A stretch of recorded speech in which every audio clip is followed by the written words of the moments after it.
all these stupid things out and roll. Oh my god! Oh! Oh my fucking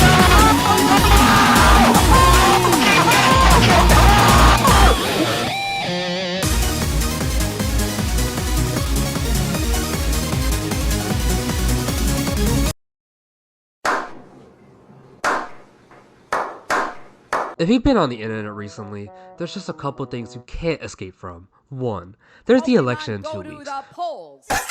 With the days come closer and closer, I see worse and worse takes every day online and in real life. Secondly, Mr. Beast's trans friend used to talk to little boys. Logan Paul filmed the dead guy, whatever, but none of that fucking compares to that fucking horrendous piece of garbage KSI dropped, right? And thirdly, everyone in the world rioting over Twitter officially being over. For the 40th time that week. Elon Musk, aka Elon, I really should have bought Reddit when I had that Tony Stark phase. Musk bought Twitter back in 2022 and turned it to X.com. It's still hard saying that. Since Twitter was bought 2 years ago, nobody on the site's been happy. And you know it's serious what Twitter isn't happy. Despite the jokes I'm making, it's clear for all to see that despite the bad press Twitter's had for years at this point, since Elon Musk first came on in 2022, he's shown you that no matter how hard you fall in, you can always fall off harder. Whether you're left wing or right wing, Yankees or Dodgers, PlayStation or Xbox, you gotta admit that a lot of people are unhappy with Elon. And many, including myself, believe the site has just fallen far from its potential peak. The tech industry has done what the industry does, and that's, well, take advantage of the environment next to you. You want a little example? The biggest social media is a few-second video app, but the US government wants to ban it, and the Indian one already has? Well, guess what Instagram's getting? While many sites have tried and then failed to take advantage of the 2-year ongoing self-implosion of Twitter, some sites have actually joined the race to dethrone Twitter, and do have the potential on making its own mark. For this video, I'm only going to talk about 2 sites that I believe have the potential to make a mark in the coming decade. Threads and Bluesky. Truth Social doesn't really have the mainstream appeal, especially outside of America. It's really only powered by politics from a man who's nearly 80, and is already using Twitter by this point. Which, by the way, under Elon, Twitter's becoming the home for conservative figures anyways. Truth, in my opinion, is a ticking time bomb. The second either Trump leaves or just passes on in general, nobody's using it, I feel. Some people have also tried going back to Tumblr after the max exodus of the 2010s, and while Tumblr was very popular in its prime, and you could say it was one of the big boys, I have zero faith that nowadays it could reach that previous peak. Even if NSFW got unbanned, I don't think I've ever seen a case on the internet where a site went from one of the most popular sites in the world to fall off as hard as Tumblr, just for a few years for it to come back stronger than ever. I don't know, I've never seen it. I doubt Tumblr is gonna do that either, but let me know if it has happened. So, with all that knowledge we have in, we're gonna stick to Threads and Bluesky, alright? Okay. The first contestant in this race to dethrone Twitter is the man with a ham who sucks college students for a plan. It's Zuck. I guess Meta now owns all of that, so this company has a well-written history of hooking half the population onto its products. Right now, Threads is a bit of a punchline, used for about 2 days after launching before falling off, and there's 2 reasons why I see this is the case. 1. There was no features at launch, it was as bare bones as humanly possible. The app was rushed months earlier because they wanted to capitalize on a monthly Elon fumble. However, they forgot, Elon has a monthly fumble. Second, there was no real identity on the app yet. It was just Twitter, but owned by Zuckerberg. And when the first users, albeit terminally online Twitter users, realized this fact, they abruptly left the site and went back to Twitter. Despite that, Zuckerberg himself wasn't worried about the fact. And to be honest, if I was the CEO, I wouldn't care too much either. The fact is, terminally online Twitter users who use the site more than Instagram are not going to be permanently on Instagram, and everyone knew it. I used Threads when it first came out, and even I felt it was just going to be a temporary rebound, and it was. That initial audience was never the target audience, and that's okay.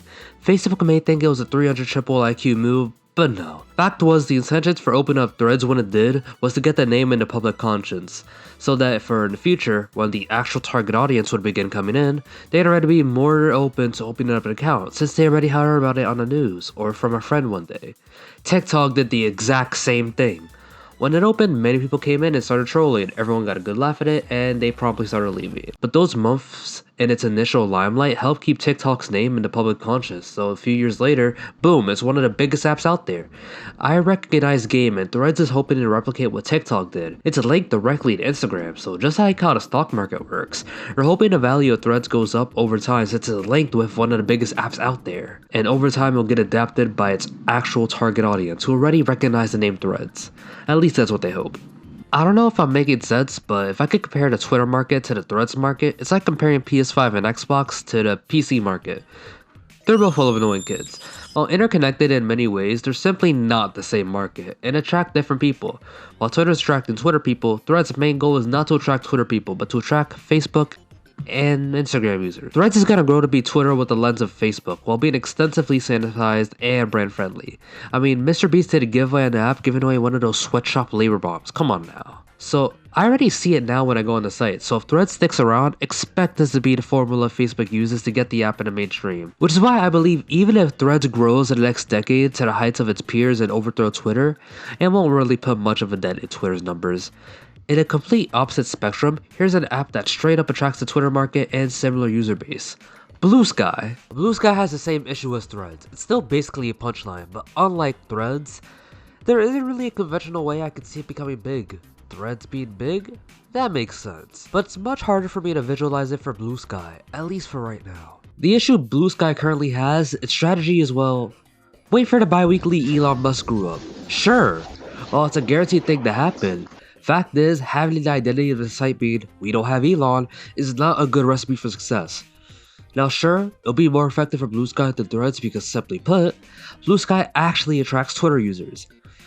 But as has already been shown, once the effects have died, there's not much left. While Bluesky's been out for a while, it actually hasn't released until earlier this year and hasn't established its own community until around September. But what I've seen so far, the community has sneaking callbacks to early to mid 2010s Tumblr. So, hear me out. I have some ideas on what Bluesky could do in the future. The feeds feature they have is a great idea on paper. Controlling their own timeline is a great slogan. I hope this becomes more prevalent in the branding soon enough. But I think Bluesky has to double down on this feature. Feeds, while good on paper, is still pretty flawed in execution. Many posts don't end up on the intended feed, it's hard to find quality posts on some feeds, etc. I think the best way to go about it is to double down on feeds and make it a mix of Tumblr communities and subreddits with the Twitter UI in there. I'm not saying making it an actual subreddit, but if you're somehow able to mix all that together and create a new beast, I think you have something special. For now, Bluesky, it has potential, but it needs to avoid the VidMe trap if it wants to become a serious platform. What's VidMe? Exactly. In 2017, YouTube was in a bad spot with a CEO making decisions that the community hated. So VidMe rode the wave as a YouTube replacement until shut down before the end of 2017. Bluesky has to avoid that trap. And if it happens, they win. Game over. And that's the race to dethrone Twitter. Oh my god, he said the name of the video. I don't see Twitter being overthrown this decade. Unfortunately, the Austrian painter's just gonna live another day. Maybe fortunately if you're Elon. I do think Twitter will be threatened in the coming years, so I do have advice to give. Threads. Keep leeching on the Instagram like a washed up IG model dating a 20-year-old NBA rookie. Bluesky. Double down on the Tumblr comparisons and make feeds more like Tumblr communities. Twitter. I don't know, there's 10 million immigrants pissing on the Statue of Liberty, fuck off.